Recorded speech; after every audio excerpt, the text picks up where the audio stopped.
हैं? नमस्ते भाई बच्चों, क्या मैं आप सभी को लाइव दिखाई दे रहा हूं? स्टूडेंट्स, लाइव है सचिन, चेक करते रहना। ठीक है जी। हम लोग रेलवे फाउंडेशन बैच में रेलवे के एग्जाम्स की तैयारी कर रहे हैं। परसेंटेज प्रतिशत चैप्टर हम लोग पढ़ रहे हैं। ठीक है सचिन? तो ये चैप्टर मैं थोड़ा धीरे धीरे करके पढ़ा रहा हूं। देखो, 2 चैप्टर परसेंटेज रेशियो में हौले हौले पढ़ाऊंगा। ठीक है बच्चों, क्योंकि ये बेसिक है। बहुत से बच्चे पहली बार पढ़ रहे हैं, उसके बाद हम स्पीड पकड़ लेंगे। ठीक है जी। और बिल्कुल टाइप वाइज टाइप सीक्वेंस में बेसिक से हर बच्चे को समझ में आ जाए, हम ऐसा पढ़ा रहे हैं। ठीक है। और मैं रेलवे के प्रीवियस ईयर के सवाल सॉल्व करवा रहा हूं ज्यादातर। देखिए, 36 सवाल हम कर चुके हैं। आज हम करेंगे सवाल नंबर 37। आज की क्लास का पहला सवाल है, या पहला टाइप आज की क्लास का। बताओ बच्चों, किसी संख्या को 3/2 से गुणा करने की बजाय गलती से 7/5 से गुणा किया जाता है। इस गलती के कारण परिणाम में प्रतिशत परिवर्तन ज्ञात कीजिए। यह सवाल है बच्चों। ठीक है ना? सवाल पढ़िए कि हम एक नंबर को मल्टीप्लाई करना था 3/2 से, लेकिन मिस्टेकनली किससे मल्टीप्लाई कर दिया? 7/5 से। तो ऐसे तो आंसर गलत आ जाएगा। ये पूछा कितने परसेंट की एरर हो जाएगी, है ना? तो एक संख्या को मेरे प्यारे भाई मल्टीप्लाई किससे करना था? 3/, ये था सही तरीका। लेकिन गलती से किससे मल्टीप्लाई कर दिया? 7/5 से। तो कितनी एरर आ जाएगी प्यारे दोस्तों? देखो, ट्रिक भी है, पर सुनो, हम कंसेप्ट समझते हैं। पहले हम बचपन में सवाल को कैसे करते थे? 100 एक्स मान के, फिर थोड़े समझदार हुए 100 मान के करने लगे। लेकिन जब इस तरह की फ्रैक्शन है, मैं आज आपको एक तरीका और बताता हूं, ध्यान सुनिएगा। यहां क्या करना है मुझे? बटे 2। यहां करना है मुझे बटे। तो आपको संख्या कुछ ना कुछ तो माननी पड़ेगी। एक्स मत मानो, 100 मत मानो। एक ऐसी संख्या जो 2 से भी कटे और 5 से भी कटे। क्या मान लीजिए? 10। कि भैया माना संख्या जो है वो 10 है। हमने संख्या क्या मान ली? यानी कि ऐसी संख्या जिसका बटे 2/5 आसानी से किया जा सके। 2 5 का एलसीएम 10 मान लिया। तो अगर संख्या 10 है तो मैं 3/2 से गुणा करता, तो सही आंसर क्या आता? 15 है भाई। 10 का 3/2 गुणा करता तो क्या आता? 2 पंजे 10, 5 दिया 15। लेकिन गलती से गुणा किससे कर दी? 7/, तो आंसर क्या आ गया? 14। यानी कि सही आंसर आना चाहिए था 15, और आंसर क्या आ गया? 14। यानी कि आंसर में कितने की कमी आ गई? कितने पर? 15 पर। तो आंसर 1/15 कम हो गया। ये फ्रैक्शन में। परसेंटेज में कितना? 6 से ही 2/3%। याद है स्टैंडर्ड परसेंटेज? तो क्या आंसर? A option. तो बच्चों, इस टाइप का सवाल कर लोगे आप पेपर में? मुझे लगता है कि आप इस टाइप का सवाल पेपर में कर लोगे। आगे चलते हैं प्यारे स्टूडेंट। अब अगला कॉन्सेप्ट, और बहुत इंपॉर्टेंट कॉन्सेप्ट, अगला कॉन्सेप्ट। ठीक है, अगला टाइप।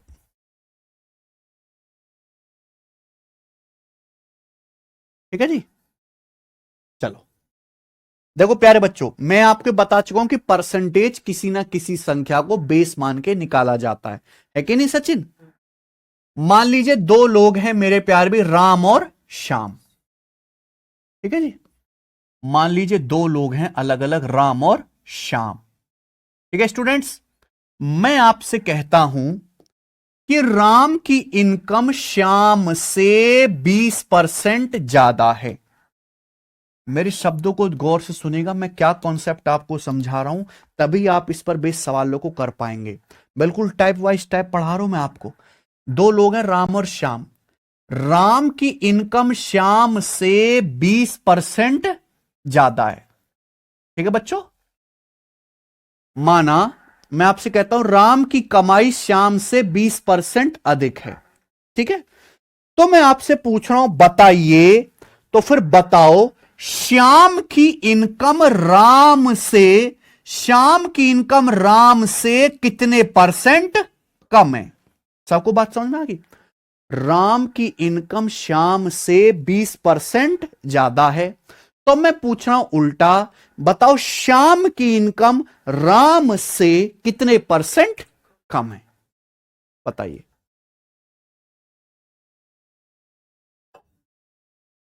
सबको बात समझ में आ गई? देखो, बहुत सारे बच्चों को लगेगा सर राम की इनकम श्याम से 20% ज्यादा है, तो कैसी बात कर रहे हो, श्याम की इनकम राम से 20% कम होगी, है कि नहीं? और यहीं आप गलत हो जाओगे। परसेंटेज बेटा यहां बेस बदल गया, पहले बेस क्या था? श्याम, अब बेस क्या है? राम। समझ में आई ना बात? आप बोलोगे हाँ जी सर बिल्कुल सही, तो आपको ना थोड़ा सा दिमाग लगाना है, थोड़ा सा। और परसेंटेज बेस मान के ही निकाली जाती है। 81%, 25%, देख रहे हो सही आंसर दिख रहा जी। राम की इनकम श्याम से 20% अधिक है, ठीक है ना बच्चों? तो पूछ रहा हूं श्याम की इनकम राम से कितने परसेंट कम है? बेस बदल गया ना। देखो, राम की इनकम श्याम से कितनी ज्यादा है? 20%। तो 20% की फ्रैक्शन वैल्यू क्या होती है बच्चों? 1/5। 20% की फ्रैक्शन वैल्यू होती है 1/5। क्वेश्चन कह रहा है राम की इनकम श्याम से, तो बेस क्या है? श्याम। राम की इनकम श्याम से 20% ज्यादा है, तो बेस क्या हुआ? श्याम। यानी कि श्याम की इनकम अगर 5 रुपए है, श्याम की इनकम अगर 5 रुपए है, तो राम की इनकम 1 ज्यादा है, यानी कि राम की इनकम कितनी है बच्चों? 6। बताइए, यही हो गया रेशियो। राम की इनकम श्याम से 20% ज्यादा, श्याम से, तो बेस क्या है? श्याम। यानी कि श्याम की इनकम 5 रुपए है, तो 5 का 20% 1, 5 से 1 ज्यादा। राम की इनकम कितना है? 6। अब सवाल में क्या पूछा गया बच्चों? उल्टा। तो बताओ श्याम की इनकम राम से कितना परसेंट कम है? तो अब बेस क्या हो गया? राम। श्याम की इनकम राम से कितना परसेंट कम है? तो राम की इनकम कितनी है? 6। तो श्याम की इनकम राम से कितना कम है? श्याम की है 5, तो बताओ 6 से 5 कितना कम है? 1 कम है। तो श्याम की जो इनकम है राम से कितना कम है? 6 से 5 कितना कम है? 1 कम है। श्याम की इनकम राम से, तो नीचे बेस क्या आएगा? राम आएगा, राम की इनकम है 6, तो 1/6 कितना आ गया? 16.66% आएगा मेरे भाई। तो बेटा ये ध्यान से समझो, अगर राम की कमाई श्याम से 20% ज्यादा है, तो इसका मतलब श्याम की जो कमाई है राम से 16.66% कम होगी। सबको बात समझ में आ गई? किसी भी बच्चे को कोई डाउट? जितने भी बच्चे क्लास में पढ़ रहे हैं, किसी को भी कोई डाउट है बताओ मुझे। ये टाइप समझ में आया? तो इस टाइप में क्या हो रहा है? केवल बेस बदल जा रहा है, ठीक है ना? ये हो गया बच्चों बेसिक। और इसकी दोस्तों यहां पर एक ट्रिक भी है, बहुत अच्छे से समझ लीजिए, ठीक है ना? क्या बोला गया प्यारे स्टूडेंट? सचिन, राम की इनकम श्याम से कितना ज्यादा है? 20% ज्यादा है। 20% की फ्रैक्शन वैल्यू क्या होती है? 1/, तो पहले बेस क्या था? श्याम।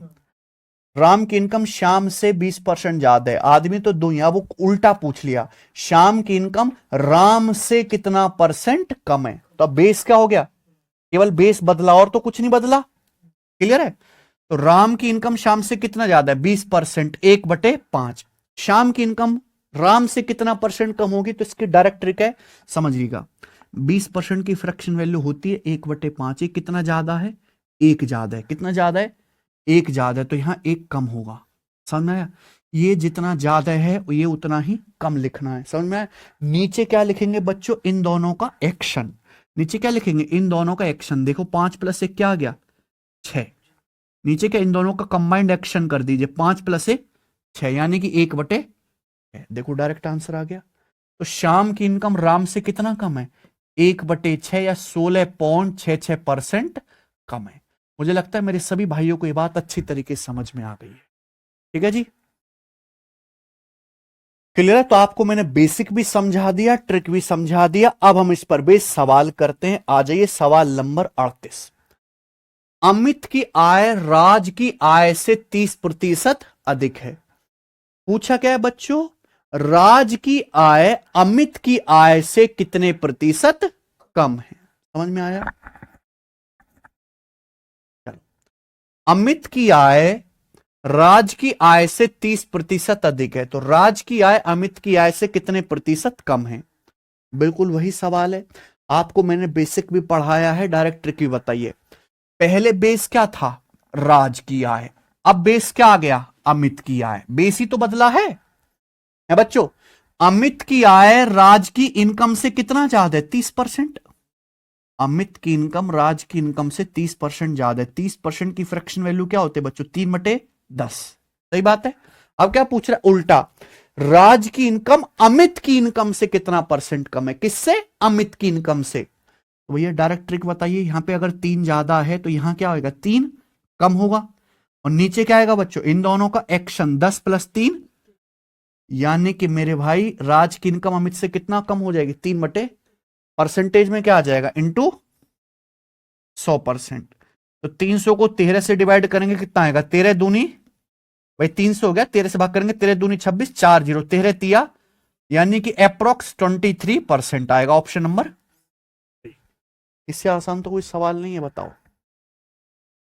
ए की सैलरी बी से 16% अधिक है, तो बी की सैलरी ए से कितने परसेंट कम है? आ रहा है समझ में? मजा आ रहा है बच्चों? तब रेलवे के प्रीवियसर के पूछे हुए सवाल है। ए की सैलरी बी से 16% अधिक है। पहले बेस क्या था? बी। अब पूछा बी की सैलरी ए से कितने परसेंट कम है। अब क्या हो गया? बेस ए। बेस ही तो बदल दिया केवल, है ना? तो सीधा ट्रिक, ए की सैलरी बी से कितना ज्यादा है? 16% की फ्रैक्शन वैल्यू क्या होते हैं बच्चों? 16% की फ्रैक्शन वैल्यू आ जाएगी 4/25। ठीक है ना? तो आपसे पूछा बी की सैलरी ए से कितने परसेंट कम है? किससे? ए से। क्या ट्रिक सिखाई? अगर ये 4 ज्यादा है तो ये क्या होगा? 4 कम होगा। नीचे क्या आएगा? इन दोनों का एक्शन 25+4, 25+4 29। क्या आ गया?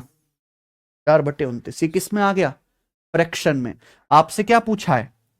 परसेंटेज में, तो गुणा इंटू 100%। तो 400/29% आपका आंसर आ गया। तो बी की सैलरी ए से 400/29% कम है। माइनस का साइन मतलब ही क्या होता है? कम। 400 को 4 × 100, 400 को 29 से भाग देंगे, 29 से कम कितना बच जाएगा? 11 110। तो 29 तिया 100, 29 तिया 87, कितना बच जाएगा फिर? 23, है ना? 23। फिर क्या जाएगा? 29। 29 कितनी बार चला जाएगा? 29 अट्ठे 29 अट्ठे चला जाएगा अप्रोक्स ना। 29 अट्ठे 232 होता है, 230 बचेगा तो अप्रोक्स 8 बार चला जाएगा, यानी कि आंसर आएगा 13.8% के करीब। ठीक है ना? समझ में आया? आप बोलोगे जी सर बहुत बढ़िया। ये बताइए, बिल्कुल सब एक प्रजाति के सवाल है, करो। ऐसे भी लैंग्वेज आती है ना?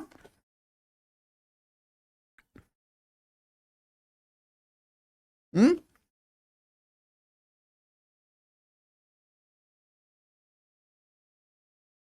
रेलवे के एग्जाम में यही घिसे पिटे सवाल हैं जो बार बार आते रहते हैं, कि नहीं सचिन? तो इन पर हमारा विशेष ध्यान है। आसान टाइप है, लेकिन फिर भी मैं 4 सवाल करवा रहा हूं। क्यों? क्योंकि आता ही यही है पेपर में, और आता ही नहीं है कुछ।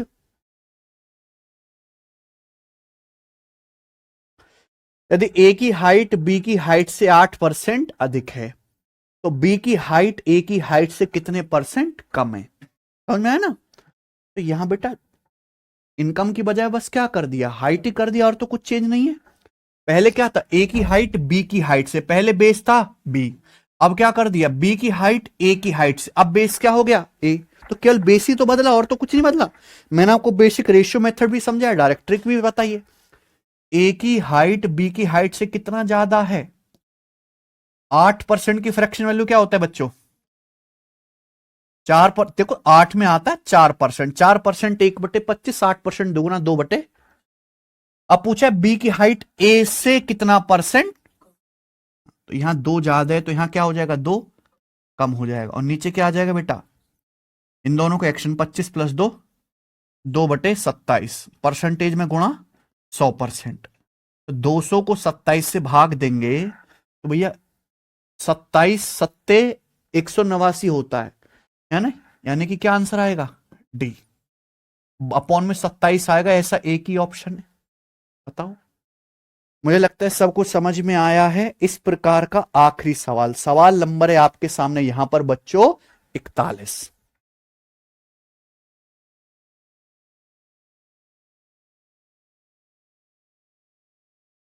बताइए।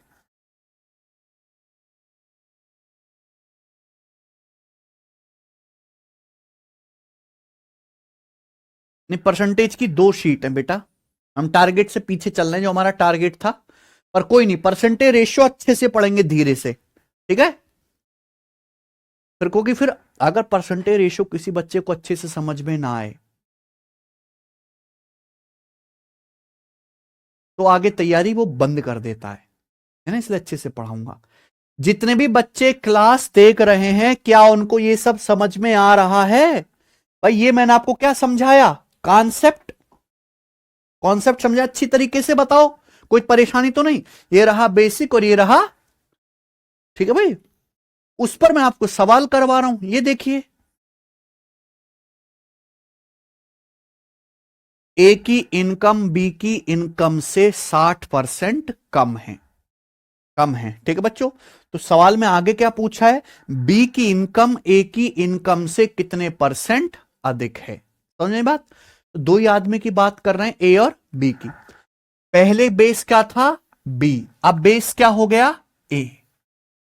मैं पता है ये सवाल दो, ए की इनकम बी से कितना परसेंट कम है, 60%। 60% की फ्रैक्शन वैल्यू क्या होती है बच्चों, 20% होता है 1/5, 60% 3/5। अब उल्टा है, बी की इनकम ए से कितने परसेंट ज्यादा है, ए से। देखो अगर ये 3 कम है तो यहां उल्टा 3 ज्यादा होगा, है सचिन। अगर ये 3 कम है तो ये 3 ज्यादा होगा। नीचे क्या आएगा, इन दोनों का एक्शन, इन दोनों का एक्शन क्या आएगा, 5 - 3, 3/2। 1/2 क्या होता है, 50%। 1/2 50%, 50% का 3 गुना है ना, 3/2 क्या आएगा, 150%। तो बी की इनकम ए से 150% अधिक है। क्या आंसर आ गया, डी ऑप्शन। बच्चों क्या आप इस टाइप का सवाल पेपर में कर लोगे, स्टूडेंट क्या आप इस प्रकार का सवाल पेपर में कर लोगे, ठीक है।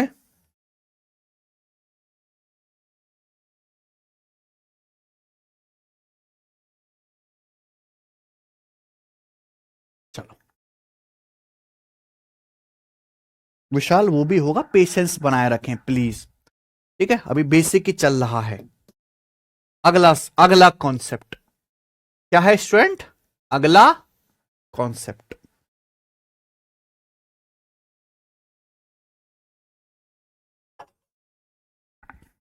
चलें, चले बच्चों। देखो भाई, अगले कॉन्सेप्ट को बहुत अच्छे तरीके से समझिए। ये परसेंटेज का सबसे फेमस कॉन्सेप्ट है। ऐसा नहीं कि केवल ये प्रतिशत में लगेगा, ये लाभ हानि में, समय दूरी चाल में, टाइम एंड वर्क में, हर जगह इस्तेमाल होता है। बहुत प्यार से समझिएगा। मान लो दो संख्याएं हैं अलग अलग, ए और बी, ठीक बच्चों। मान लो दो संख्याएं हैं अलग अलग, ए और बी। और ए और बी तो ऐसी संख्याएं हैं कि इनकी गुणा करके हमेशा एक फिक्स नंबर आता है, ठीक है ना, है ना। मान लो दो संख्याएं ए और बी है और इनकी गुणा करके जो है हमेशा एक फिक्स नंबर आता है, ठीक है। यानी कि ए और बी का मान बेशक बदल सकता है, लेकिन ए और बी की गुणा सेम रहेगी, ए और बी की गुणा नहीं बदलेगी। यानी कि दो संख्याएं हैं अलग अलग, ए और बी, इस प्रकार की उनका प्रोडक्ट सेम है, उनके गुणा सेम है। तो अगर दो संख्याओं का प्रोडक्ट सेम है, दो संख्याओं की गुणा फिक्स है, तो ए और बी है ना, अगर ए गुणा बी एक कांस्टेंट नंबर है तो ए बी के इनवर्सली प्रोपोर्शनल होता है, विद क्रमानुपाती होता है। आप कहोगे सर ये क्या भला है, विद क्रमानुपाती मतलब उल्टा रेशियो, उल्टा अनुपात। अगर दो संख्याएं अलग अलग हैं, ए और बी, इस प्रकार की उनकी गुणा हमेशा फिक्स रहती है, कभी नहीं बदलती, तो भैया ये दोनों संख्याएं एक दूसरे के उल्टे अनुपात में होगी। एक संख्या ए जिस अनुपात में बदलेगी, अगर आप ए को बदलोगे तो दूसरी संख्या बी उसके उल्टे अनुपात में बदलेगी। अगर दो संख्याओं की गुणा कांस्टेंट है, एक फिक्स नंबर है, तो एक संख्या जिस अनुपात में बदलती है दूसरी संख्या उसके उल्टे ही अनुपात में बदलेगी, यानी कि ये दोनों एक दूसरे के इनवर्सली प्रोपोर्शनल होंगी, व्युत्क्रमानुपाती होंगी। समझ में आया? किसी को कोई समस्या?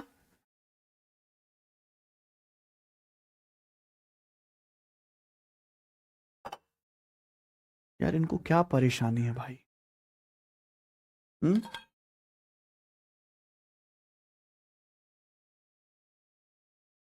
आयुष कह रहा सर एक बार और। बेटा एक बार नहीं, मैंने 4 बार और बता दिया ना, 4 एग्जाम्पल लिए। अब क्यों बताऊं मैं एक बार? मुझे आगे भी बढ़न दे। कमेंट मत करो, सुनो मेरे भाई, सुनो कि मैं क्या कह रहा हूं, है ना? पहले पूरी बात कहने दो, फिर हलक से कुछ बोला करो। पहले पूरी बात सुना करो।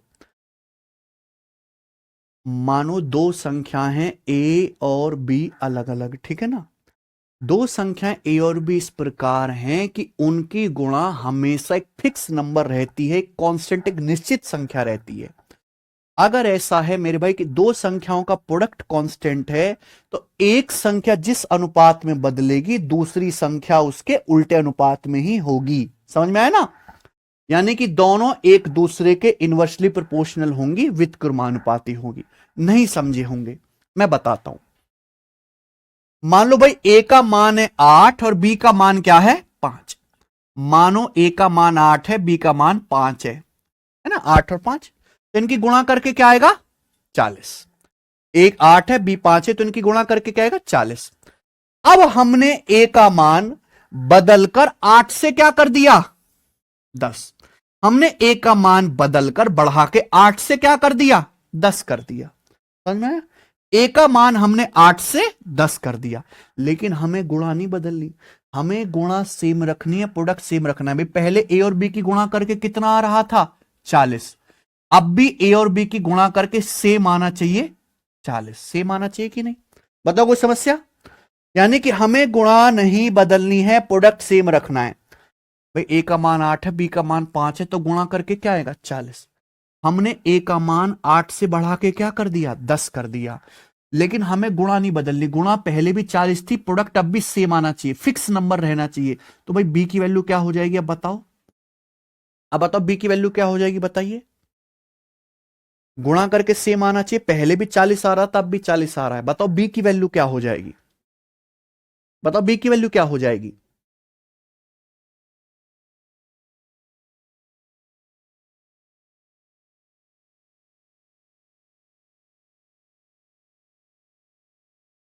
बी की वैल्यू क्या होगी अब? बताओ बच्चों। 4 क्या आएगी बी की वैल्यू? 4। 10 चौक 40। तो बी का मान क्या हो जाएगा मेरे प्यार भाई? बी का मान हो जाएगा 5 से 4। समझ? बी का मान पहले 5 था, तो क्या हो गया? 4। तो आप देखो ए का मान पहले 8 था, मैंने क्या कर दिया? 10। तो ए का मान किस अनुपात में बदला? रेशियो ले लो, 2 से काटेंगे, 2 चौक 8, 2 पंजे 10, तो ए का मान 4 से 5 हो गया। लेकिन बी का मान पहले कितना था? 5। अब बी का मान क्या हो गया? तो देखो उल्टा अनुपात आया कि नहीं आया? उल्टा अनुपात आया कि नहीं? ए की वैल्यू 4 से 5 हुई है, तो बी की वैल्यू क्या है? उल्टे अनुपात में बदली है, 5 से। आ गया समझ में? यही मैं समझाना चाह रहा हूं कि भाई अगर दो संख्याओं की गुणा एक फिक्स नंबर रहती है, एक कांस्टेंट नंबर रहती है, तो दोनों संख्याएं एक दूसरे के व्युत्क्रमानुपाती होती हैं, उल्टे अनुपात में होती हैं। यानी कि एक संख्या जिस अनुपात में बदलेगी दूसरी संख्या उसके उल्टे अनुपात में ही बदलेगी, तभी गुणा सेम रहेगी। समझ में आया? सारे बच्चों को आप बोलोगे हां जी सर बिल्कुल सही, अब अच्छी तरीके से समझ में आ गया, है ना? तो कॉन्सेप्ट से नहीं, एग्जाम्पल से बच्चों को समझ में आता है। ठीक है जी? अब मैं आपको इस पे, ये अर्थमेटिक के किसी भी ऐसे सवाल में लग जाता है जहां गुणा सेम रहती, मैं आपको एक एग्जाम्पल से समझाता हूं। सब बच्चे मेरी बात गौर से सुनेंगे। सभी बच्चों को पता है एक्सपेंडिचर बराबर प्राइस गुणा कंजम्पशन, खर्चा बराबर कीमत गुणा खपत, खर्चा बराबर कीमत गुणा खपत, व्यय बराबर मूल्य गुणा उपभोग। शॉर्ट में क्या लिखोगे? एक्सपेंडिचर बराबर प्राइस गुणा कंजम्पशन। समझ में है बात? चलिए ध्यान सुनिएगा, मैं आपको एग्जांपल से समझाता हूं। मान लीजिए कि आप चावल खाने के शौकीन हो, आप चावल खाते हो जिसकी दाम है 50 रुपए किलो। ठीक है बच्चों, मान लीजिए आप चावल खाते हो जिसकी कीमत कितनी है, 50 रुपए पर केजी। ठीक है, ये क्या चावल की कीमत है, 50 रुपए पर केजी। ठीक है, क्या ले लें, आसान हो जाएगा, 36 करते हैं। चलो ठीक है, ध्यान से सुनिएगा प्यारे दोस्तों। मान लीजिए आप ऐसा चावल खाते हो जिसकी कीमत है 50 रुपए किलो। कितना? 1 किलो। ये क्या है, प्राइस है, क्या है ये, कीमत है। 1 किलो की कीमत 50 रुपए। 50 रुपए केजी वाला चावल खाते हो और आप एक महीने में 36 किलो चावल खाते हो, यानी कि आपकी खपत कितने की है, 36 किलो चावल की। तो आप मुझे बताओ, इस चावल को खाने में आपका कितना पैसा खर्च होगा, कितना पैसा खर्च होगा बताओ,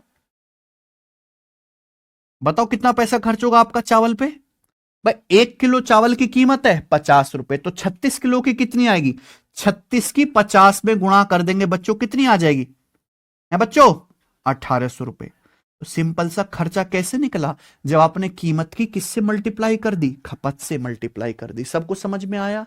आप बोलोगे हां जी सर, ठीक है ना। आप मान लीजिए 50 रुपए किलो वाला चावल खाते हो, तो चावल का प्राइस है 50 रुपए किलो। महीने भर में 36 किलो चावल आप डकार जाते हो, तो भैया आपका चावल पे खर्चा कितना हुआ, 1800 रुपए। अब हुआ क्या मेरे प्यारे भाई, अचानक से चावल की कमी पड़ गई देश में, चावल का दाम महंगा हो गया, कितना हो गया, 60 रुपए पर केजी। चावल की कीमत कितनी होगी मेरे दोस्तों, 60 रुपए पर केजी। समझ में आया? तो प्यारे दोस्त एक बात बताइए, यानी कि चावल का प्राइस पहले कितना था, 50 रुपए पर केजी, तो अब चावल का प्राइस कितना हो गया, 60 रुपए पर केजी। तो मुझे बताओ चावल का प्राइस किस अनुपात में बढ़ा, 5 से 6। चावल की कीमत किस अनुपात में बढ़ी है, 5 से 6 हो गया, ये रेशियो आ गया। यानी कि चावल की कीमत कितने परसेंट बढ़ गई भाई, अगर चावल का प्राइस पहले 5 था तो अब 5 से 6 हो गया, तो कितना बढ़ गया, 1/5, यानी कि कितना, 20%। यानी कि मैं कह सकता हूं कि चावल 20% महंगा हो गया। समझ में है ना? अगर चावल की कीमत पहले 50 रुपए किलो थी, अब कितनी हो गई, 60 रुपए किलो हो गई, तो चावल कितना हो गया बच्चों, 20% महंगा हो गया। चावल महंगा हो गया, बात आई समझ में। लेकिन चावल महंगा हो गया तो आदमी को पैसा भी ज्यादा खर्च करना पड़ेगा अब। लेकिन आदमी अपना खर्चा नहीं बढ़ाना चाहता। आप जो है अपना खर्चा नहीं बढ़ाना चाहते, आप अपना खर्चा सेम रखना चाहते हो, 1800 रुपए। यानी कि जितना खर्चा आप पहले कर रहे थे, आज भी सेम उतना ही खर्चा करना चाहते हो। बात आ रही समझ में? आप अपना खर्चा नहीं बदलना चाहते, एक्सपेंडिचर सेम रखना चाहते हो। चावल कितना भी महंगा हो जाए, हम पहले 1800 रुपए का चावल खा रहे थे, आज भी 1800 रुपए का चावल खाएंगे। लेकिन चावल की कीमत 50 रुपए किलो से बढ़ के कितनी हो गई, अब 60 रुपए किलो हो गई। तो मुझे बताओ अब आप एक महीने में कितने किलो चावल खाओगे, बताओ। अब आप कितना चावल खपत करोगे बताइए, बताओ। अब 1 किलो चावल है 60 रुपए का, तो 1800 रुपए में कितने किलो चावल खाओगे, 1800 को 60 से भाग देंगे, कितना खाएंगे सचिन, ये 30 किलो चावल खाएंगे कि नहीं। यानी कि अब आप 30 किलो चावल ही खा पाओगे, तो आपकी खपत कितनी हो गई, 30 किलो। यानी कि प्यारे बच्चों आपका जो कंजम्पशन है ना, चावल का जो उपभोग है, पहले एक महीने में कितना था, अब वही एक महीने में कितना चावल खा पा रहे हो, 30 किलो। तो चावल की खपत किस अनुपात में चेंज हुई, किससे कट रहा है, कैसे कट रहा है, 36:30, 6 चिंग 36, 6 पंजे 6 रेशियो 5। तो बताओ बच्चों क्या ये उल्टा रेशियो आया है कि नहीं आया है, प्राइस का और खपत का रेशियो क्या उल्टा आया है कि नहीं आया है, एक बार बता दो बेटे, आया है कि नहीं आया है। भाई खर्चा बराबर कीमत गुणा खपत, कीमत और खपत के बीच में गुणा ही तो खर्चा है। और मैंने अभी आपको कंसेप्ट समझाया कि अगर दो संख्याओं की गुणा सेम रहती है, बदलती नहीं है, तो एक संख्या जिस अनुपात में बदलेगी दूसरे उसके उल्टे अनुपात में बदलेगी। आपने खर्चा सेम रखा, प्राइस चावल का 5 से 6 हो गया, तो खपत का रेशियो उल्टा ही आ रहा है, 6 से 5 अलग तो नहीं आ रहा। यही तो मैं इतनी देर से समझाने की कोशिश कर रहा हूं, कचरा। समझ में आया? यानी कि चावल की खपत कितनी कम करनी पड़ी आपको? पहले 6 किलो 6 यूनिट चावल खा रहे थे, अब 5, यानी कि कितना? 1/6 का मतलब 16.66%। तो आपको चावल की खपत खर्चा सेम रखने के लिए 16.66% कम करनी पड़ी। अब बताओ, क्या अब आपको ये कंसेप्ट समझ आ गया है?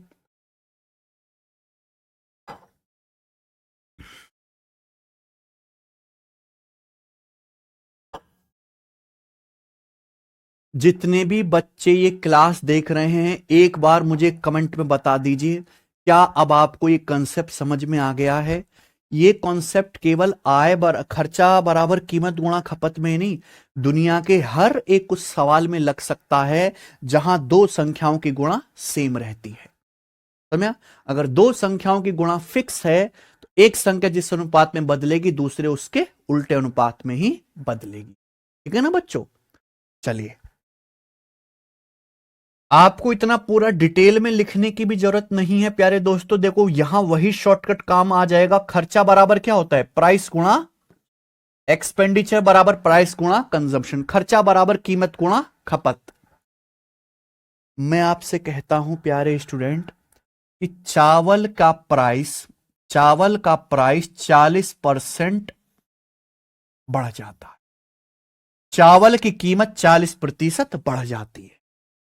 हम आपसे पूछ रहे हैं कि चावल की कीमत 40% महंगी हो जाती है, लेकिन एक आदमी चावल पर अपना खर्च सेम ही रखना चाहता है। ठीक है ना?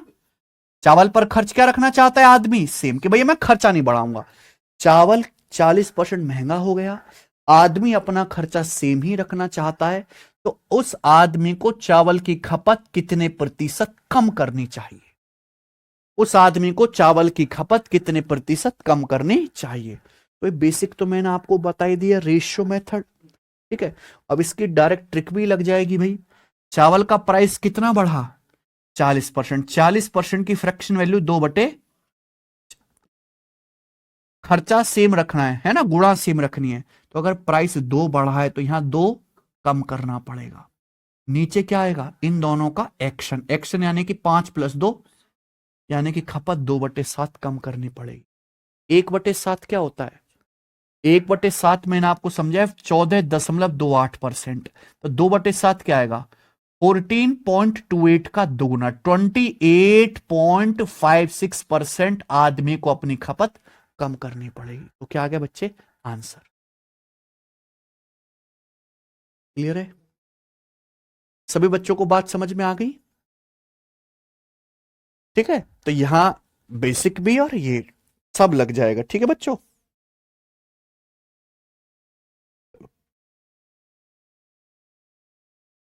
बताइए, ये बताओ, पहले ही बताइए, 45वां सवाल करो। बताइए स्टूडेंट। चीनी के प्राइस में 22.5% की वृद्धि होती है। अनीता चीनी पर अपने खर्च को पहले जितना ही रखना चाहती है, उसे चीनी की खपत कितने प्रतिशत कम कर देनी चाहिए? आंसर बताना है 2 दशमलव स्थान तक। सबको सवाल समझ में आ रहा है? ठीक है ना? देखो बच्चों, पूरी दुनिया जानती है खर्चा बराबर कीमत गुणा खपत, एक्सपेंडिचर बराबर प्राइस गुणा कंजम्पशन। चीनी का प्राइस कितना बढ़ जाता है बच्चों? चीनी 22.5% महंगी हो जाती है। ठीक है ना बेटे? लेकिन अनीता जी अपना खर्चा पहले जितना ही रखना चाहते हैं, यानी कि खर्चा सेम रखना चाहते, खर्चा नहीं बढ़ाना चाहती। भाई अगर चीनी महंगी हो है तो चीनी पे खर्च भी बढ़ना चाहिए इंसान का, लेकिन अनीता चीनी पर खर्च नहीं बढ़ाना चाहती, खर्च पहले जितना ही रखना चाहती हैं सेम। कोई दिक्कत? आप बोलोगे हाँ जी सर कोई दिक्कत नहीं है। तो बोझा खपत कितने प्रतिशत कम करनी चाहिए, वही सवाल है जो मैंने आपको पढ़ाया अभी। बेसिक से भी हो जाएगा और डायरेक्ट शॉर्टकट भी, ठीक है ना।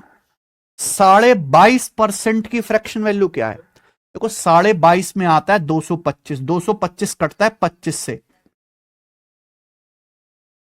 बताओ 2.5% क्या होता है? 1/40। 2.5% की फ्रैक्शन लो, 1/40 से 9 गुना है, 2.5 का 9 गुना आता है भैया 25 निम्मा 225, यानी कि 9/40। तो इसकी फ्रैक्शन वैल्यू आ जाएगी 9/40। 22.5% की भिन्न में वैल्यू है 9/40, तो चीनी की कीमत 9/40 बढ़ गई। खर्चा कितना कम करना पड़ेगा, तो खपत कितनी कम करनी पड़ेगी? देखो अगर ये 9 बढ़ गया तो 9 कम करना पड़ेगा। नीचे बेस क्या आएगा इन दोनों का? एक्शन 40 + 9 49। अनीता को चीनी की खपत 9/49 कम करनी पड़ेगी। ये आया आंसर फ्रैक्शन में, भिन्न में। इसको परसेंटेज में बदलना है तो 100 से गुणा करो, परसेंटेज का साइन लगा दो। ठीक बच्चों, आंसर काफी नजदीक है, बहुत दूर तो है नहीं। तो 49 से काट लेते हैं, 49 दूनी 98, 2 बच गया। दशमलव लगा के 0 बढ़ा लेंगे 20, 20 49 से नहीं कटता, फिर 0 लगा के 0 बढ़ा लेंगे 200, 49 चौका 196। तो 9 की 2.4 में गुणा करेंगे तो 9 दूनी 18, 9 चौक 36, 18.36%। यानी कि चीनी की खपत 18.36%, लगभग बी ऑप्शन आ रहा है, कम करनी पड़ेगी। तो आंसर क्या है? B option. कम से कम भाग देना तो सीख लो, नास पिटो।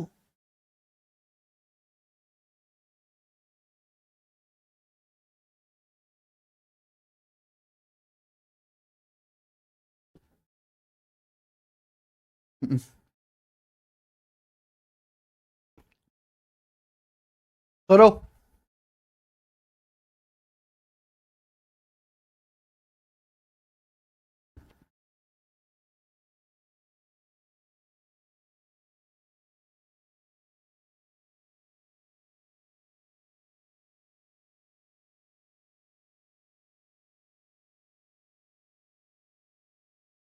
निकिता जांगड़ा डिजिटल सम यूज कर सकते नहीं। इस सवाल के आंसर लगभग हैं, और जिस सवाल के आंसर अप्रोक्स होते हैं वहां यूनिट डिजिट डिजिटल सम यूज नहीं कर सकते, अप्रोक्सी कैलकुलेशन करनी होती है। अगला सवाल, एलपीजी सिलेंडर की कीमत 656 रुपए से बढ़कर 820 रुपए हो गई। खपत का कितना प्रतिशत कम किया जाना चाहिए कि एलपीजी सिलेंडर पर खर्च की जाने वाली राशि समान रहे? बताओ कितने परसेंट खपत कम की जानी चाहिए कि हम एलपीजी सिलेंडर पर जो पैसा खर्च कर रहे हैं वो पैसा सेम रहे? बहुत बेसिक सा साधारण सा सवाल है। देखो बच्चों, सबको पता है एक्सपेंडिचर बराबर प्राइस गुणा कंजम्पशन, खर्चा बराबर कीमत गुणा खपत। हम खर्चा सेम रखना चाहते हैं, यही है। अब देखो बच्चों, एलपीजी सिलेंडर का प्राइस पहले 656 रुपए पर लीटर था, 656 रुपए था, वो प्राइस बढ़ के कितना हो गया? 820। रेशो निकालो, एलपीजी सिलेंडर का प्राइस पहले 656 था, अब 656 से बढ़ के कीमत कितनी हो गई एलपीजी सिलेंडर की? 820। किससे कट रहा है? तो आप देखो 82 में क्या आता है बच्चों? 41, 41 दूनी 82, तो 41 से कटना चाहिए ना। तो 41 एकम 41 और 24, 41 से 16 बार, ये 20 बार। फिर ये किससे कट गया? 4 से, 4 चौक 16, 4 पंजे 20। यानी कि एलपीजी सिलेंडर का प्राइस पहले 4 था, तो 4 से कितना हो गया? 5। ये प्राइस का रेशियो आ गया। तो एलपीजी सिलेंडर की जो खपत है वो उल्टे रेशियो में चेंज होगी, 5 रेशियो, क्योंकि खर्चा आपको क्या रखना है? सेम। तो अगर प्राइस 4 से 5 हुआ है तो खपत कंजम्पशन रिवर्स रेशियो में चेंज होगा 5 से। तो कितने प्रतिशत खपत कम करनी चाहिए? 5 से 4, यानी कि 1/5, यानी कि बच्चा 20%। इस सवाल का आंसर है। सब बच्चों को समझ आ गया ना? आगे चलेंगे। सवाल नंबर आपके सामने 43। देखिए, चावल की कीमत में 35% की गिरावट आती है। ज्ञात करिए उतने ही रुपए में चावल की कितनी अतिरिक्त मात्रा खरीदी जा सकती है जो पहले 104 किलो चावल खरीदने के लिए पर्याप्त था। सवाल समझ में आ रहा है? पहले आप इस सवाल की भाषा समझो। चावल की कीमत 35% क्या हो जाती है? कम। बताओ उतने ही रुपए में अब कितना एक्स्ट्रा चावल मिल जाएगा जितने रुपए में पहले 104 किलो चावल खरीद पाते थे। देखो, अगर चावल सस्ता हो गया, आप उतना ही पहले जितना पैसा खर्च कर रहे थे आज भी उतना ही पैसा खर्च कर रहे हो, है ना? सेम उतना ही रुपया खर्च कर रहे हो। चावल 35% सस्ता हो गया, आप खर्चा उतना ही कर रहे हो जितना पहले कर रहे थे, तो अब आपको चावल ज्यादा मिलेगा, ज्यादा चावल खरीद पाओगे। यही पूछा कितने किलो चावल आपको एक्स्ट्रा मिल जाएगा। समझ में आया ना? तो मेरे भाई देखिए, खर्चा बराबर होता है कीमत गुणा कंजम्पशन, ठीक है ना? चावल की कीमत 35% गिरावट आ जाते। 35% क्या होता है? 5% 1/20, 35% हो गया रेशियो में 7/20। नहीं कि चावल का प्राइस पहले 20 था तो अब 20 से 7 कम हो गया, 13 हो गया। ये चावल का प्राइस इस रेशियो में चेंज हुआ। समझ में बात? बोला उतने ही रुपए में, सेम उतने ही खर्च में, जिसमें पहले कितना चावल आता था? 104 किलो। जितने रुपए में पहले 104 किलो चावल आता था, सेम उतने ही पैसे में मेरे दोस्त अब आपको कितने किलो चावल एक्स्ट्रा मिल जाएगा। खर्चा तो सेम रख रहे हो। तो प्राइस अगर 20 से 13 हो गया तो चावल की खपत उल्टे अनुपात में चेंज होगी, 13 रेशियो। क्या आपको मेरी बात समझ में आ गई है कि नहीं सचिन? यानी कि चावल का प्राइस अगर पहले 13 था बच्चों, तो 13 से बढ़ के कितना हो गया? और चावल की खपत अगर पहले 13 थी तो 13 से कितनी होगी? तो आपको कितने किलो चावल एक्स्ट्रा मिलेगा? 7 यूनिट। ठीक है बच्चों, यही तो पूछा है आपसे। पहले कितना चावल खरीद पाते थे आप? 104 किलो। 13 की वैल्यू कितनी है? 8 गुना।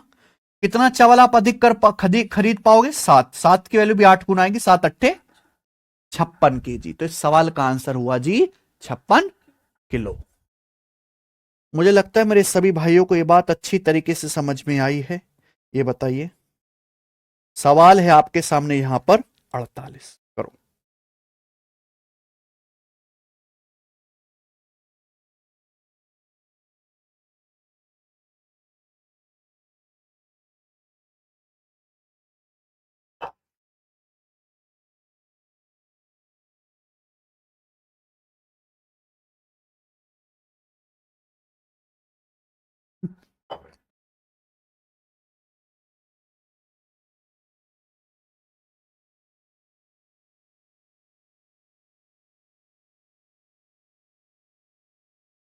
एक ठेकेदार भुगतान की राशि में परिवर्तन किए बिना अपने मजदूरों के लिए एक सप्ताह सोमवार से शनिवार के कार्य के समय को 48 घंटे से घटाकर 36 घंटे कर देता है।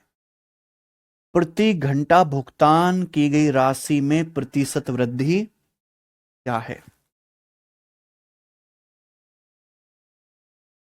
बताइए बच्चों।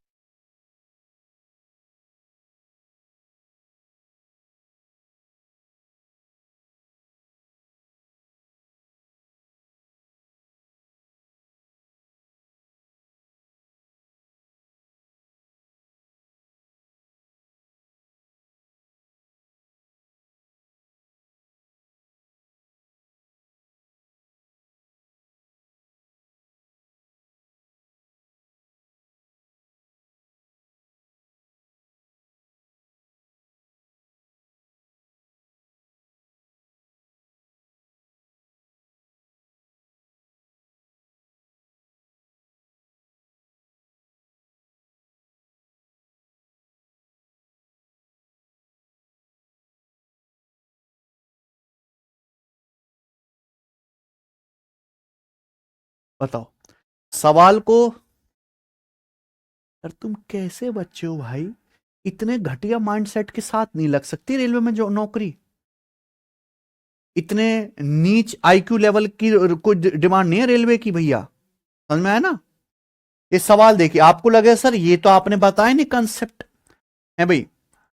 मैं कंसेप्ट आपको बता चुका हूं, यहां कॉमन सेंस आपको होना चाहिए बेटा। अनपढ़ आदमी भी इस सवाल के पीछे का कॉमन सेंस जानते हैं। एक ठेकेदार है, ठेकेदार क्या बहुत सारे मजदूरों को काम पे रखता है, ठीक है। अब ठेकेदार जो है वो पेमेंट नहीं बदलना चाहता मजदूरों का, वो चाहता है मेरे मजदूरों के पास सेम पेमेंट की राशि पहुंचे, ठीक है ना, विदाउट चेंजिंग द पेमेंट। मैं जितना पेमेंट पहले अपने मजदूरों को कर रहा था उतना ही करूं। लेकिन वो कहता है चलो मजदूरों, अब आपको एक हफ्ते में 48 घंटे काम मत करो, 36 घंटे ही काम करो, लेकिन पेमेंट उतना ही देना चाहता है। तो आपसे पूछा है what is the percentage increase in the hourly rate. प्रति घंटे की जो राशि है, प्रति घंटे जो पेमेंट करता है उसकी राशि में प्रतिशत वृद्धि क्या करनी चाहिए। समझ में आ रहा है सवाल? देखो बच्चों, मजदूरों को पेमेंट किस हिसाब से किया जाता है, पेमेंट किस हिसाब से किया जाता है भाई? पेमेंट किया जाएगा कि भैया वर्किंग आवर्स कितने हैं, उनके वर्किंग आवर्स कितने हैं, मल्टीप्लाई बाय कि भैया उनको पर आवर क्या दिया जाता है। आपको सर ये कंसेप्ट तो आपने पढ़ा ही नहीं, पहले इसको लिखवाओ। अरे राक्षसों, ये पढ़ाने की जरूरत नहीं होती है, हर इंसान को पता है। मान लो आप ठेकेदारी बन गए, आप कहते हो हर मजदूर से भैया हर दिन आपको 8 घंटे काम करना है। कितने घंटे काम करना है हर दिन? कितने घंटे काम करना? 8 घंटे। फिर आप मजदूर आपसे पूछेगा बताओ पर घंटे का कितना दोगे, तो आप कहते हो पर घंटे का देंगे 25 रुपया। कितना देंगे? 25 रुपया। तो आपको मजदूर को कितनी पेमेंट करनी पड़ेगी? अगर 1 घंटे का 25 रुपए दे रहे हो, आप 8 घंटे काम कराते हो, तो कितनी पेमेंट करनी पड़ेगी? 200 रुपए। तो एक कॉमन सेंस है कि नहीं है?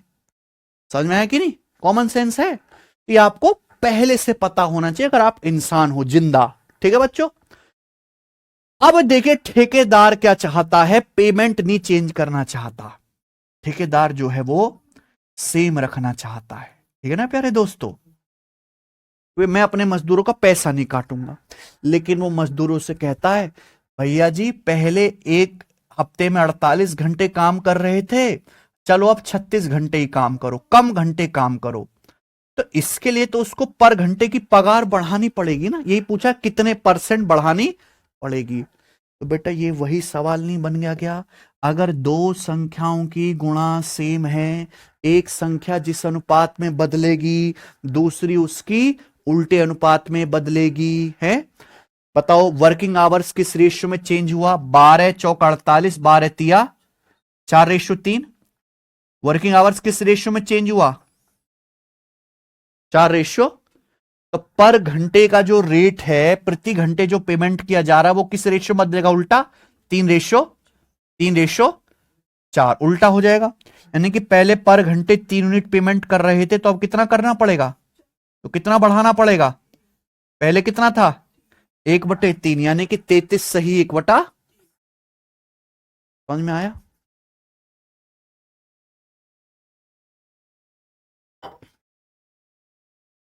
अरे बच्चों समझ आ गया? मुझे लगता है सभी भाइयों को ये बात अच्छी तरीके से समझ में आ गई है, इसमें कोई भी परेशानी नहीं है, ठीक है। आगे चलें। अगला ये बताइए बच्चों, 42वां सवाल।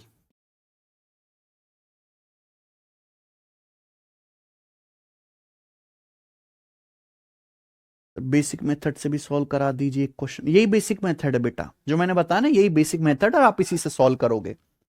मुझे इसके अलावा कुछ आता ही नहीं है। रेलवे एनटीपीसी ग्रेजुएट लेवल का सवाल है 2025 का। देखो मुर्दे की तरह बस देखते रहो, सीख जाओगे एक दिन, विश्वास रखो। कोई जरूरत नहीं शिवांगी, छोड़ दो, अपने आप आ जाएगा बाद में। चलिए, due to decrease in man power the production in a factory decreases by 12%। मान लो आपकी नौकरी पौकरी नहीं लगी, आपने एक फैक्ट्री खोल ली।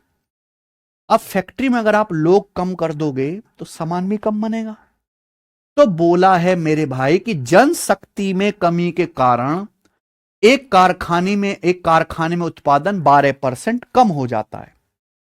फैक्ट्री में वर्कर आपने लगा दिए, वर्कर कम कर दिए, तो उसकी वजह से सामान भी 12% कम बनता है। तो आप मुझे बताओ आपने वर्कर कितने कम किए होंगे? एक फैक्ट्री का उत्पादन, एक फैक्ट्री में जितना सामान पहले बनता था अब उससे 12% कम बनता है।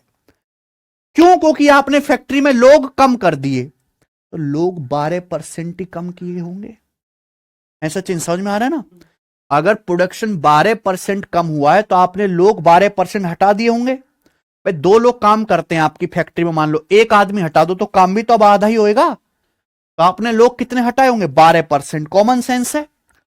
अब बोला है ओरिजिनल प्रोडक्शन को बहाल करने के लिए कार्य घंटों को कितने प्रतिशत बढ़ाया जाना चाहिए। आप चाहते हो नहीं भाई यार ये तो मेरा नुकसान हो गया, मैं तो उतना ही सामान बनाना चाहता हूं जितना पहले बनाता था। आदमी उतना ही सामान बनाना चाहता अपनी फैक्ट्री में जितना पहले बनता था। तो प्यारे भाई वो क्या कहेगा बच्चे मजदूरों से? यार ज्यादा काम करो, तुम क्या करो, ज्यादा घंटे काम करो। तो ये पूछा है ओरिजिनल प्रोडक्शन को रिस्टोर करने के लिए जो वर्किंग आवर्स हैं उनको कितने प्रतिशत बढ़ा देना चाहिए। समझ में आया? तो देखो सबसे पहले तो आपको इस सवाल के पीछे का लॉजिक, कॉमन सेंस पता होना चाहिए, जो अनपढ़ आदमी को भी पता है। ठीक है ना? अनपढ़े लिखे आदमी को ना पढ़ाई का ज्ञान है ना बिजनेस का ज्ञान है। अनपढ़ लोग ज्यादा बढ़िया समझते हैं। अब बताओ एक फैक्ट्री में प्रोडक्शन कैसे नापते हैं? फैक्ट्री में प्रोडक्शन नापा जाता है मेरे प्यारे भाई कि फैक्ट्री में लोग कितने काम करते हैं, मैन पावर इनटू फैक्ट्री में जो लोग काम कर रहे हैं वो पर डे कितने घंटे काम कर रहे हैं, उनके वर्किंग आवर्स क्या हैं। है कि नहीं सचिन? कोई समस्या इसमें? ठीक है भाई, फैक्ट्री में जितने ज्यादा लोग होंगे उतना ज्यादा सामान बनेगा। फैक्ट्री में लोग जितने ज्यादा घंटे काम करेंगे उतना ज्यादा सामान बनेगा। यानी कि प्रोडक्शन निर्भर किस पे करता है? मैन पावर और वर्किंग आवर्स पे। समझ में आया? आप बोलोगे जी सर बिल्कुल सही। ये देखो सवाल की लैंग्वेज है, इसमें सॉल्यूशन में कुछ नहीं है। असली चीज क्या है? सवाल की भाषा। और भाषा कैसा है कि प्रैक्टिस करने से, इसी में खोए रहने से। Due to decrease in man power, man power यानी कि फैक्ट्री में जो लोग काम कर रहे हैं, लोगों की संख्या कम हो जाने की वजह से फैक्ट्री का प्रोडक्शन कितना कम हो जाता है? 12%। एक फैक्ट्री में जो सामान बनता था, मान लो पहले 100 खिलौने बनते थे, आज 12% कम 88 खिलौने बनते हैं। क्यों कम बन रहे हैं? क्योंकि आपने फैक्ट्री में लोगों की संख्या भी कितनी कम हो चुकी है? 12% कम हो चुकी है। यही हुआ होगा। अब ये कहता है मेरे भाई फैक्ट्री का मालिक कि भैया मैं तो प्रोडक्शन ओरिजिनल ही चाहता हूं, मैं अपना प्रोडक्शन कम नहीं करना चाहता। फैक्ट्री में 100 खिलौने बनते थे पहले, आज भी 100 ही बनने चाहिए, कम ना बनना एक भी। तो पूछा है तो बताइए वर्किंग आवर्स को कितने परसेंट बढ़ाना होगा? सवाल है। लोग कम हो गए तो बचे लोगों से काम ज्यादा करवा लो। सिंपल बात है, सिंपल है। अब आप बताओ क्या ये वही सवाल नहीं बन गए? यहां पे सिंपल लॉजिक, दो संख्याओं की गुणा क्या है? कांस्टेंट। एक संख्या जिस अनुपात में बदलेगी दूसरी क्या होगी? उसके उल्टे अनुपात में बदलेगी, है कि नहीं? 12% की फ्रैक्शन वैल्यू क्या है बच्चों? ऐसा चिन्ह 3/4%, 1/25, 12%, 3/। अगर ये 3 कम हुआ है तो यहां क्या करना पड़ेगा? 3 बढ़ाना पड़ेगा। नीचे क्या आएगा इन दोनों का? एक्शन 25 - 3, यानी कि वर्किंग आवर्स कितना बढ़ाना चाहिए? 3/। परसेंटेज में कितना आ जाएगा? गुणा 100%। तो 300 को 22 से भाग देना है। 22 से कम 8 जीरो, 22 तिया यानी कि 13 पॉइंट समथिंग आएगा। बताओ एक ही ऑप्शन दिख रहा है। अगर आप सभी बच्चों को यह बात समझ में आ गई है तो कमेंट में यस लिख दीजिए।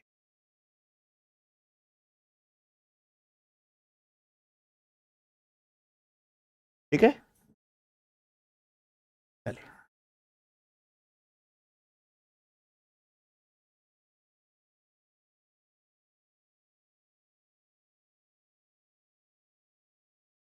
ठीक है ना, आगे चलें।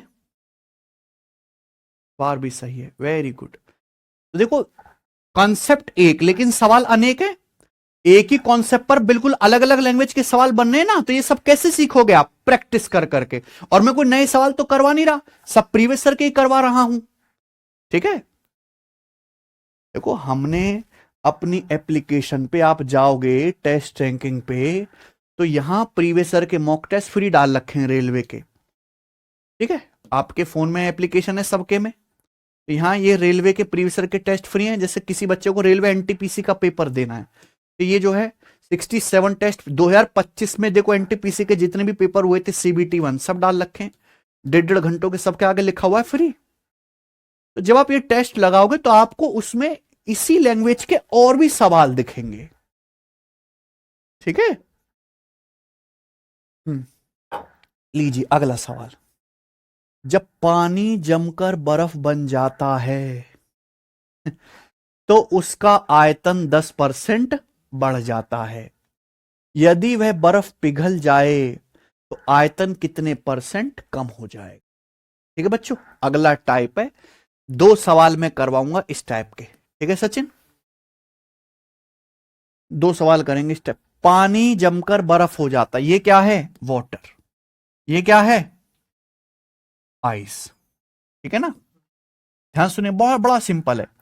पानी जम के बर्फ बन जाता है तो आयतन 10% बढ़ जाता है। 10% यानी कि 1/, भाई अगर मानो पानी का वॉल्यूम है 10, जब ये जम के बर्फ बनेगा तो वॉल्यूम 1 बढ़ जाएगा, कितना हो जाएगा? 11। यानी कि पानी का वॉल्यूम 10 था तो बर्फ का कितना आ जाएगा? 11।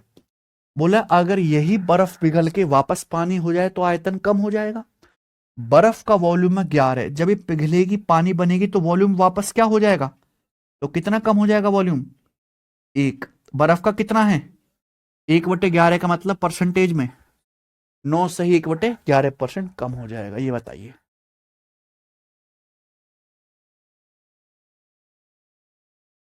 एक और सवाल ऐसा ही, बहुत आसान टाइप है, मुश्किल नहीं है।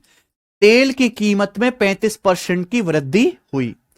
तेल की बढ़ी हुई कीमत को कितने परसेंट तक कम किया जाना चाहिए कि तेल की कीमत समान बनी रहे? आसान सवाल है। तेल का प्राइस कितना बढ़ गया? 35%। 35% क्या होता है? 5%, 1/20, 35% होता है बच्चों यहां पर 7/20। तो तेल की कीमत अगर पहले 20 थी तो 20 से 7 बढ़ के कितनी हो गई? तेल की कीमत अगर पहले 20 थी तो 20 से 27 हो गई।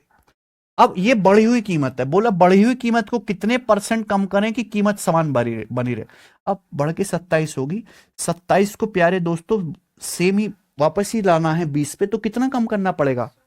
7 कम करना पड़ेगा। कितना है?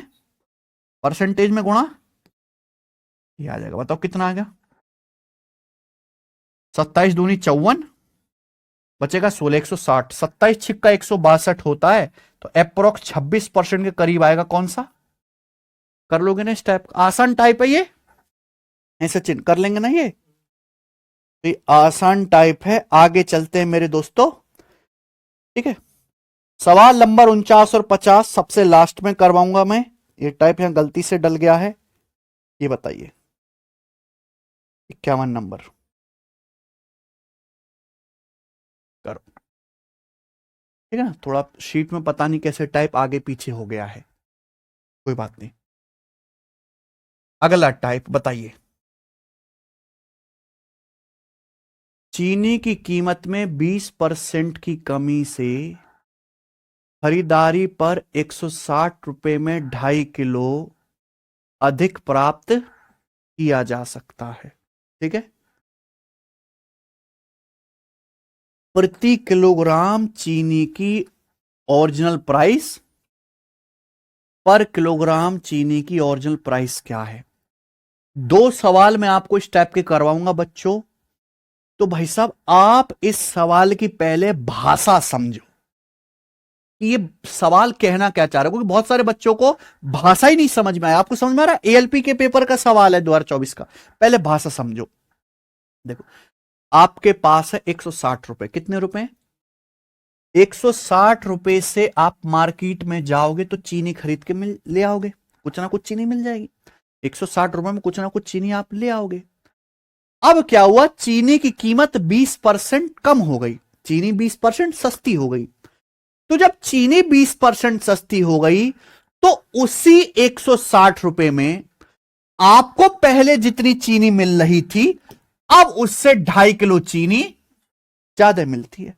आगे ना बात समझ में, सबको बात क्लियर है? यानी कि पहले 160 रुपए में जितनी किलो चीनी आपको मिल रही थी अब उससे 2.5 किलो चीनी अधिक मिलती है। क्यों? क्योंकि चीनी की कीमत 20% सस्ती हो गई। समझ में आया? तो आपसे यही पूछा गया है कि चीनी का ओरिजिनल प्राइस क्या है पर किलोग्राम, यानी कि 1 किलो चीनी की ओरिजिनल कीमत कितनी है। समझ में आया? तो इस सवाल को करने के दो तरीके हैं, मैं आपको दोनों ही तरीके बता देता हूं, बेसिक भी और स्मार्ट भी। ठीक है ना बच्चों? चलिए, सब बच्चों को यह लॉजिक पता है कि एक्सपेंडिचर बराबर प्राइस गुणा खर्चा बराबर कीमत गुणा, देखो हमें खर्चा सेम रखना है 160 रुपए, खर्चा तो नहीं बढ़ाया आदमी ने। बताओ सचिन भाई, पहले हमें तो 160 रुपए की चीनी खरीदनी है, चाहे कुछ भी हो जाए चीनी की कीमत, हमारा मतलब 160 रुपया की चीनी खरीदना। चीनी क्या हुई, चीनी 20% सस्ती होगी। 20% यानी कि 20% 1/5 होता है, यानी कि चीनी की कीमत अगर पहले 5 थी तो 5 से, तो अगर चीनी की कीमत 5 से 4 होगी तो चीनी की खपत क्या हुई होगी, उल्टा 4 से। बताओ किसी को कोई समस्या है बच्चों? खपत उल्टा होगी 4 से 5, यानी कि अगर पहले आपको 4 मतलब कंजम्पशन यानी कि खपत, पहले आपको 4 यूनिट चीनी मिलती थी तो अब कितनी चीनी मिलती है, तो चीनी की खपत कितनी बढ़ गई, 1 यूनिट। जबकि सवाल के अनुसार चीनी की खपत कितनी बढ़ गई, 1 यूनिट की वैल्यू ही कितनी है बच्चों, है कि नहीं सचिन? 1 की वैल्यू कितनी है, 2.5 किलो। आप बोलोगे यस सर, पहले जो चीनी मिल रही थी 4 यूनिट, अब आपको चीनी की खपत कितनी है, 5 यूनिट, तो चीनी की खपत बढ़ी 1 यूनिट। कितनी चीनी ज्यादा मिलती है, सवाल में क्या पूछा, चीनी का, तो भैया चीनी की ओरिजिनल खपत कितनी थी, अगर 1 की वैल्यू 2.5 किलो है तो 4 यूनिट की वैल्यू क्या है, 2.5 का 4 गुना, 2.5 का, यानी कि ये क्या आ गई, चीनी की ओरिजिनल खपत है ना, चीनी की मूल खपत। समझ में आया? यानी कि प्राइस घटने से पहले आपको कितने किलो चीनी मिलती थी, प्राइस घटने से पहले ओरिजिनली आपको मूल कितनी खपत करते थे आप चीनी की, 10 किलो। आपसे क्या पूछा है, चीनी का, तो चीनी का ओरिजिनल प्राइस क्या आ जाएगा प्यारे बच्चों, बताओ चीनी की ओरिजिनल कीमत कितनी आ जाएगी। भाई शुरुआत में आप 160 रुपए में कितने किलो चीनी खरीदते थे, 10, तो चीनी का ओरिजिनल प्राइस कितना आ जाएगा, 16 रुपए पर केजी। सबको बात समझ में आ गई? ये क्या आ गया, चीनी का ओरिजिनल कीमत आ गई 16 रुपए पर केजी। क्या है ऑप्शन, सबको समझ में आया? अगर आपसे सवाल में चीनी की ओरिजिनल खपत पूछता तो क्या आता, 10 केजी। चीनी का ओरिजिनल प्राइस पूछा है तो क्या आ गया, मुझे नहीं लगता यहां तक एक भी बालक को कोई डाउट आया होगा, है कि नहीं बच्चों?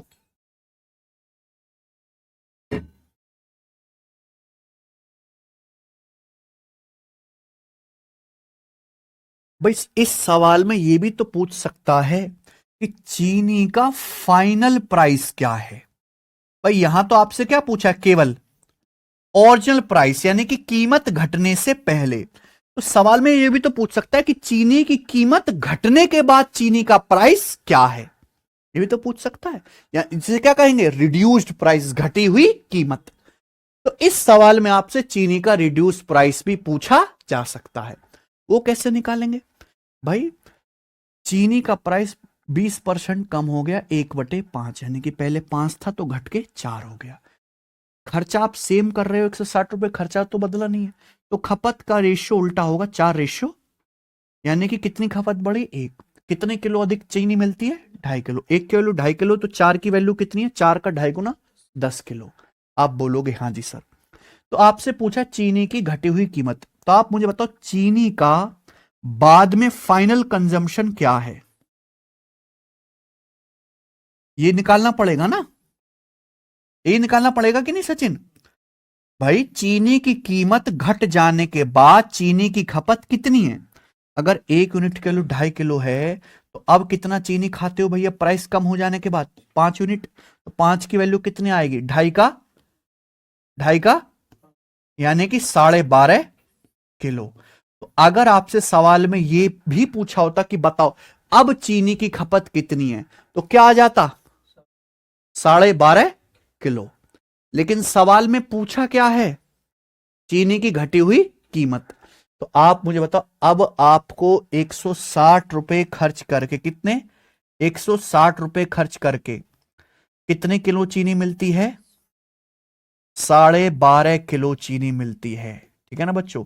तो चीनी की घटी हुई कीमत क्या होगी बताओ, डिवाइड करके क्या आ जाएगा ये बताओ? 160 और 12.5 का मतलब 25/2, 25 छिक्का 150 और 10 जीरो बढ़ा लेंगे, 25 चौका 6.4 का दुगना यानी कि 12.8 रुपए पर किलो। ये क्या आ गया बच्चों? चीनी की घटी हुई कीमत आ गई। तो देखो यहां ये बेसिक मेथड है, चारों चीजें निकालना सीख गए। चीनी की ओरिजिनल खपत कितनी है, फाइनल खपत कितनी है, चीनी का ओरिजिनल प्राइस क्या है, फाइनल प्राइस क्या है, रिड्यूस्ड प्राइस घटी हुई कीमत। 12 नहीं आएगा, 12.8 आएगा। नीरज तुझे क्या नहीं समझ आया भाई, एक बात बता।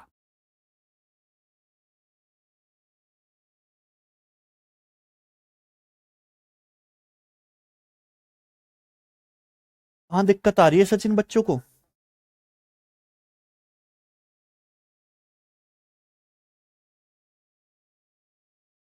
सर 1 यूनिट का मान डायरेक्ट प्राइस के रेशियो मल्टीप्लाई नहीं कर सकते बेटा, प्राइस है रुपए पर केजी, खपत होती है किलोग्राम में। ये यूनिट ही अलग अलग है, वो रेशियो अलग है, खपत का प्राइस का अलग है, दोनों में कोई रिश्ता थोड़ी ना है।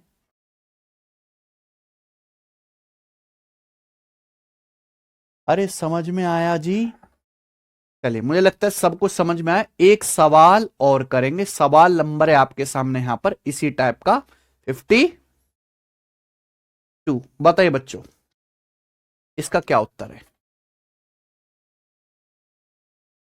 नहीं समझ में आया तो बेटा भाड़ में जाओ। अब तो हद होती है, किसी चीज की हद होती है यार।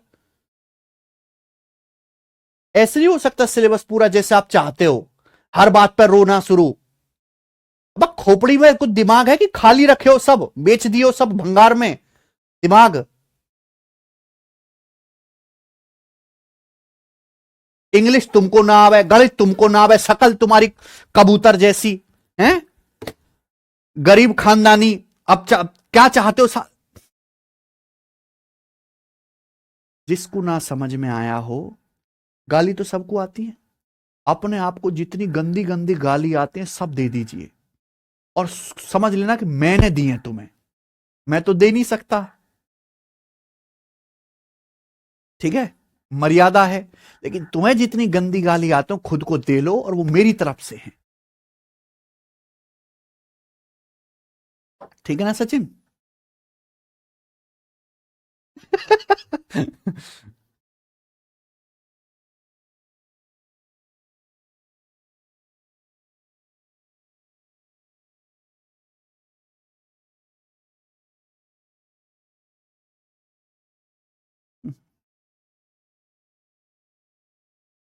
चलिए,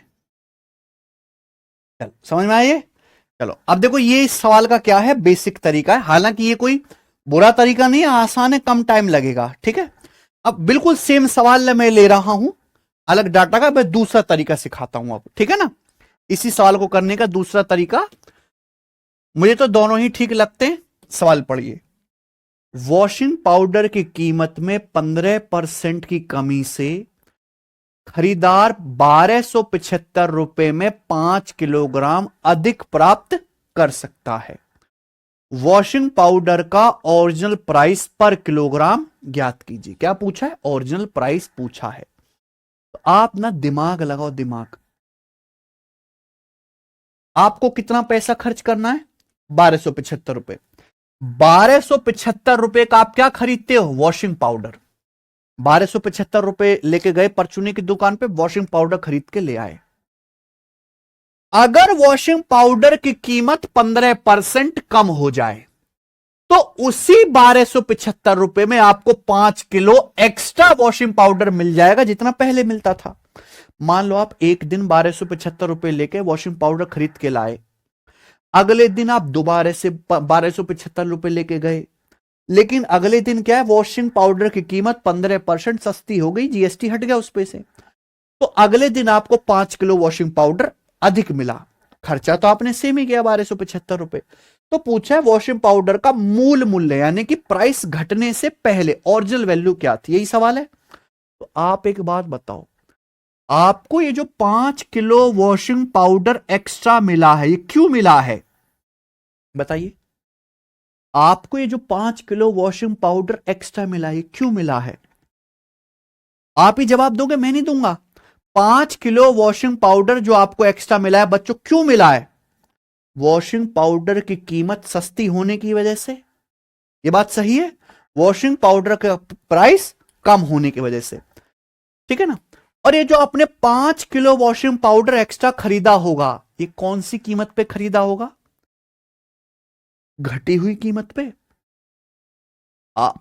वॉशिंग पाउडर का प्राइस 15% सस्ता हो गया, आप गए 1275 रुपया दिया, 5 किलो वॉशिंग पाउडर एक्स्ट्रा ले आए, तो 5 किलो वॉशिंग पाउडर आपको मिला, ये कीमत 15% कम होने की वजह से।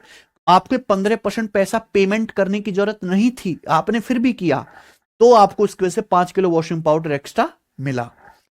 और ये 5 किलो वॉशिंग पाउडर जो आप एक्स्ट्रा खरीद के ला रहे हो, घटी हुई कीमत पे खरीद के ला रहे हो, पहले कीमत कुछ और थी, आज घट गई। यानी कि 5 किलो पाउडर का, 5 किलो वॉशिंग पाउडर का जो प्राइस होगा वो क्या होगा बच्चों, बताओ डायरेक्ट। 5 किलो वॉशिंग पाउडर का जो रिड्यूस्ड प्राइस होगा, जो घटी हुई कीमत होगी, बताओ सचिन क्या होगी डायरेक्ट, बताइए। 5 किलो वॉशिंग पाउडर आपको एक्स्ट्रा मिलता है घटी हुई कीमत पर। क्यों? 15% प्राइस कम हो जाने के कारण। अगर आप ये 15% पैसा कम भी देते ना, तो भी आपको उतना वॉशिंग पाउडर मिल जाता पहले दिन जितना है, ठीक है ना। लेकिन आपने 15% कीमत कम होगी, पैसा खर्च 1275 ही कर रहे हो, ठीक है बच्चों। तो इसी की प्राइस कम होने की वजह से ही आपको 5 किलो वॉशिंग पाउडर एक्स्ट्रा मिलता है घटी हुई कीमत पे। तो 5 किलो वॉशिंग पाउडर का जो प्राइस होगा वो डायरेक्ट 1275 रुपए का 15% होगा कि नहीं, बताइए। है सचिन, ठीक है। प्राइस 15% कम हो गया, तो पैसा भी 15% कम दो, खुशी खुशी सेम वॉशिंग पाउडर खरीद के ले आओ। लेकिन आप मेरे प्यारे खर्च 1275 ही कर रहे हो। तो जो 1275 रुपए में जो 15% की कमी आई है, उसी की वजह से तो आपको 5 किलो वॉशिंग पाउडर एक्स्ट्रा मिलेगा। आप बोलोगे हाँ जी सर। तो 5 किलो वॉशिंग पाउडर की घटी हुई कीमत है ये। तो 1 किलो वॉशिंग पाउडर की घटी हुई कीमत क्या आएगी? 1 किलो वॉशिंग पाउडर की घटी कीमत क्या आ जाएगी बटे, अच्छा 15% क्या होता है? 5% 1/20, 15% 3/, ये डायरेक्ट शॉर्टकट है बेटा। इससे चला जाएगा 25 से, 25 चौका 100, 25 पंजे 125, दो 25 पंजे 100, 25 से कम 25 है ना, क्या बनती है 153/4 रुपए। अगर आपसे सवाल में ये पूछा होता, क्या पूछा होता कि वॉशिंग पाउडर का 1 किलो वॉशिंग पाउडर का रिड्यूस प्राइस क्या है, तो डायरेक्ट आपका आंसर आता 2 सेकंड में। कितना टाइम लगता? 2 सेकंड। वॉशिंग पाउडर की घटी हुई कीमत क्या आ गई?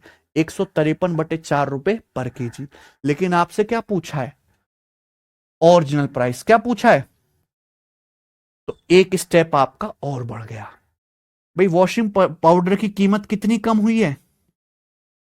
15%। 15% कम हुई है। 15% का फ्रैक्शन में वैल्यू क्या होता है? 3/, यानी कि वॉशिंग पाउडर का प्राइस अगर पहले 20 था तो 20 से 3 कम होकर कितना हो गया? 17। यानी कि रिड्यूस प्राइस कितना है और इसकी वैल्यू सवाल में कितना है? कटेगा तो नहीं आगे? 153/4 रुपए है ना। बताओ कितने गुना? 17 निम्मा 153, 9 बार जा रहा है, 9/4 गुना। बताओ 17 निम्मा 153, 9 हो गया, बटे 4 भी 9/4 गुना। तो वॉशिंग पाउडर का ओरिजिनल प्राइस कितना है? 20 निम्मा 180/4, 45 रुपए। तो 45 रुपए पर केजी, ये ओरिजिनल प्राइस आ गया। ठीक बच्चों, ये इस सवाल को करने का दूसरा तरीका है। मैंने दोनों तरीके बता दिए, ये वाला भी और ये वाला भी। ठीक है ना, दोनों में से कोई ना कोई तो तुम्हें समझ में आया ही होगा अगर आपने कोशिश करी है। ठीक है,